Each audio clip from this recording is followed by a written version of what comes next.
அனைவருக்கும் வணக்கம்.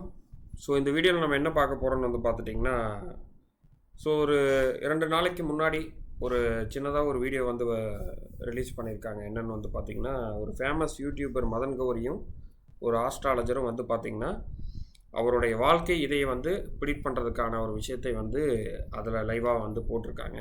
ஸோ இது வந்து நான் நேற்றுக்கு வந்து பார்க்குற மாதிரியான விஷயங்கள் வந்து எனக்கு அமைஞ்சுது. ஸோ பொதுவாக நம்ம இந்த ஆஸ்ட்ராலஜி சம்மந்தப்பட்டதாக அதிகமாக நம்ம பார்ப்போம். ஸோ அப்படி இருக்கும்போது வந்து என்னதான் இருக்குங்கிறத நம்ம பார்க்கும்பொழுது, ஸோ அவர் வந்து அவருடைய டேட் ஆஃப் பர்த் மதன் கோரி வந்து அந்த ஆஸ்ட்ராலஜர்கிட்ட அவர் வந்து ஷேர் பண்ணுறாப்புல.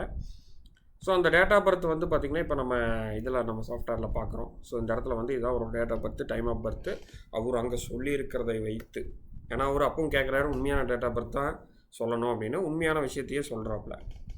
ஸோ இப்போ இதில் எனக்கு என்ன ஒரு ஆச்சரியமான ஒரு விஷயம் அப்படின்னு வந்து பார்த்துட்டிங்கன்னா, அவருடைய வாழ்க்கையில் அவர் நடக்கக்கூடிய விஷயங்களை சொல்லுங்கள் அப்படின்னு அவங்க சொல்லும்பொழுது 2030 வரைக்கும் சந்திர திசை அப்படிங்கிறத அவர் சொல்கிறாரு. ஓகே, 2030 வரைக்கும் சந்திர திசை தான் அப்படிங்கிறத நம்மளும் வந்து அக்செப்ட் பண்ணிவிட்டு அதே தான் இருக்குது இங்கேயும். அதில் குரு புத்தி நடக்குது, அது வரைக்கும் தான் டைம் சரியில்லை, அதுக்கப்புறம் நீங்கள் வந்து ஜாதகமே பார்க்க வேண்டியதில்லை அப்படின்னு சொல்கிறது வந்து என்னென்னா, ஒரு ஃபேமஸாக இருக்கக்கூடிய ஒரு ஆஸ்ட்ராலஜர் சொல்கிறது வந்து நமக்கு ஷாக்கிங்காக இருக்குது. என்ன ஒரு ஷாக்கிங்னா, ஃபஸ்ட்டு நான் இவரோட ஜாதகத்தை சொல்லிடுறேன். ஸோ அந்த வீடியோ யாராவது பார்க்கலீங்கன்னா நீங்கள் போய் பாருங்கள். ஸோ நான் சொல்கிறதுக்கும் அவங்க சொல்கிறதுக்கும் என்ன வித்தியாசம், ஏன்னா ஒரு ஜோதிடர் உண்மையாக பொய்யாங்கிறது அங்கே நடக்கிற ரியல் லைஃப்பில் நடக்கக்கூடிய விஷயம் நம்மளை வந்து அழகாக காட்டக்கூடிய ஒரு அமைப்பாக இருக்கும்.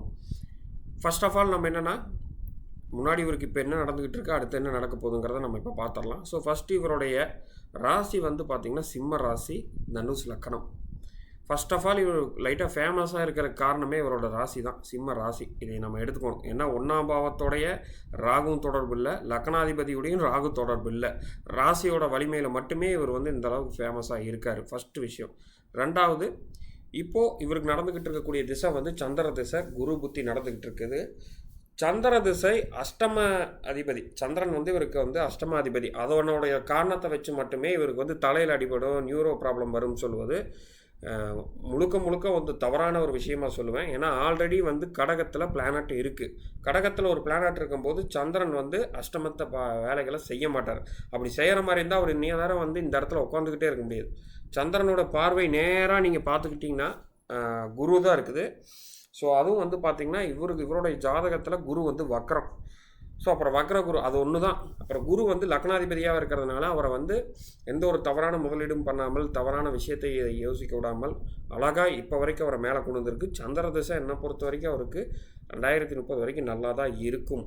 27-28 வரைக்கும், 2027-28 வரைக்கும் ஹெல்த் இஷ்யூஸ் வரும். திரும்ப மறுபடியும் வந்து பார்த்திங்கன்னா 2029 30 வரைக்கும் வந்து பார்த்திங்கன்னா உடல்நல குறைவுகள் தான் இருக்குமே தவிர சின்ன சின்ன மருத்துவ செலவுகள், ஹாஸ்பிட்டல் போகிறது, இந்த மாதிரியான விஷயங்கள் இருக்கும். இல்லை ஏதாவது மறுபடியும் கடன் ஏதாவது வாங்கி ஒரு தொழில் பண்ணுற மாதிரியான விஷயங்கள் கொண்டு வருவார். இப்போ தற்காலிகமாக அவர் வந்து அதிலே சொல்லியிருக்காரு, புதுசாக ஒரு தொழில் பண்ணியிருக்கேன், டிஜிட்டல் மார்க்கெட்டிங் ஆரம்பிச்சிருக்கேன்னு இருக்காரு. ஸோ அது ஒன்றும் இல்லை, 10ஆம் பாவத்தில் கேது வந்திருக்கிறதுனால. பட் அதில் வந்து ஒரு சில சர்க்கிள்கள் கண்டிப்பாக தற்காலிகமாக அவருக்கு வரும். ஸோ இப்படி இருக்கும் பட்சத்தில் வந்து பார்த்திங்கன்னா இந்த மாதிரியான விஷயம் மட்டுமே 2030 வரைக்கும் இருக்குது. ஓவராலாக வந்து ஒரு நல்ல டைம்னே நான் சொல்லுவேன். இவருக்கு ரியல் பிரச்சனை எப்போ ஆரம்பிக்கும் அப்படின்னு வந்து பார்த்திங்கன்னா 2030, ஓகேங்களா. இப்போ 2030 ஜூனுக்கு அப்புறம், ஜூலைன்னு வச்சுக்கோங்க, செவ்வாய் திசை மட்டுமே இவருக்கு வந்து பார்த்திங்கன்னா கொஞ்சம் வந்து அவருக்கு வந்து ஆக்சிடெண்ட் ஆகிறதோ, இல்லைன்னா திடீர்னு ஒரு விபத்து, இல்லைன்னா வந்து பார்த்திங்கன்னா பிளட் லாஸ் ஆகிற மாதிரியான ஒரு விஷயங்கள், இல்லை ஒரு பேசுகிற விஷயம் கான்ட்ரவர்சி ஆகி கோர்ட்டு கேஸு வழக்குன்னு போகிற மாதிரி இந்த மாதிரியான விஷயங்கள் வரும். இல்லை தவறான முதலீடு பண்ணி பெரிய பணம் இழக்கிற மாதிரியான விஷயங்கள் கண்டிப்பாக இந்த 3ல் வந்து இது கண்டிப்பாக உண்டு. என்னை பொறுத்த வரைக்கும் ஏதாவது சினிமாவில் ப்ரொடியூஸ் பண்ணுறது, இல்லை வந்து பார்த்திங்கன்னா ஷார்ட் ஃபிலிம், இந்த மாதிரி கொஞ்சம் பெரிய முதலீடு போட்டு அதில் இழக்கிற மாதிரி, அதில் கடன் ஆகிற மாதிரியான விஷயங்கள் தான் அதிகமாக இருக்கிற மாதிரி இருக்குது. பட் கண்டிப்பாக ஒரு சின்ன விபத்து அவர் கண்டிப்பாக இருக்குது. ஒரு அசிங்கம், அவமானப்படுற மாதிரியான சூழலும் இருக்குது.